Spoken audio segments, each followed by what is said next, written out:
Hello everyone! Welcome again to my channel. So for today's video, it's another boodle of the day.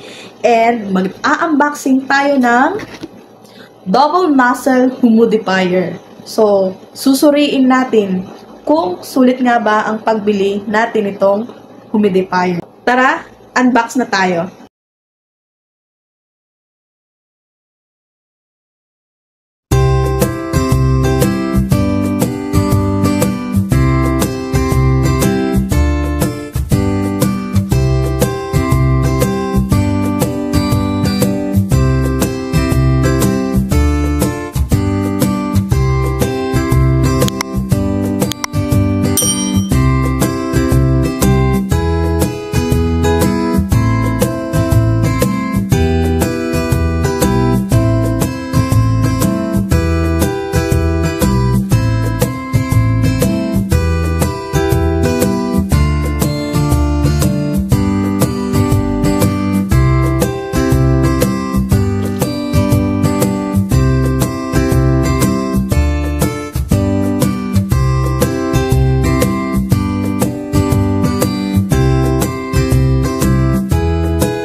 Alright guys, nakatapos na naman tayo ng isang product review at sana nakatulong ang video na to para makapag-decide kayo kung anong humidifier ang bibilhin nyo.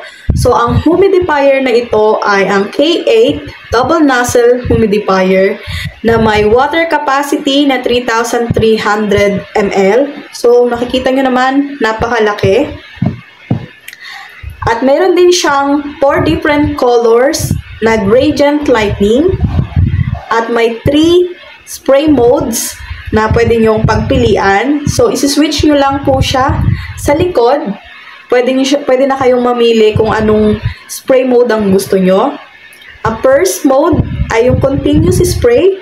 Second mode ay yung alternate spray. At ang third ay intermittent So, pinakita ko na sa inyo kung ano yung mga health benefits ng isang humidifier, especially sa mga may allergy, may asthma, may mga dry skin, at kung ano-ano pa. Ang humidifier ay nakakatulong para mabalance niya ang humidity sa ating kapaligiran at mapanatili niyang moisture or moist ang hangin.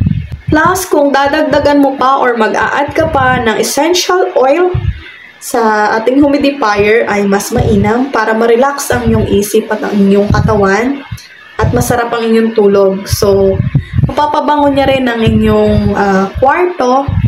So, na-try ko na siyang gamitin whole night from 12 midnight to 9 a.m. And so far, wala akong naging problema. So, reminders lang guys sa paggamit nito. Ilagay niyo po siya sa lugar na kung saan malayo sa mga electric wirings o mga electric devices dahil ang water vapors po ng humidifier ay nagbibigay ng moisture sa paligid. So, para po wala tayong maging problema, iiwas na lang natin siya sa mga kuryente. So, I hope guys na nakatulong ang video na to para makapag-decide kayo kung anong klaseng humidifier ang inyong bibilhin. So, salamat sa panonood guys at magkita-kita po tayong muli sa mga susunod kong video. At please, huwag niyo pong kalimutang i-like, i-share, at mag-subscribe na rin po tayo sa channel na to kung sa tingin nyo nakatulong ba ang aking video. So, hanggang sa muli, maraming salamat. Sumainyo ang kapayapaan.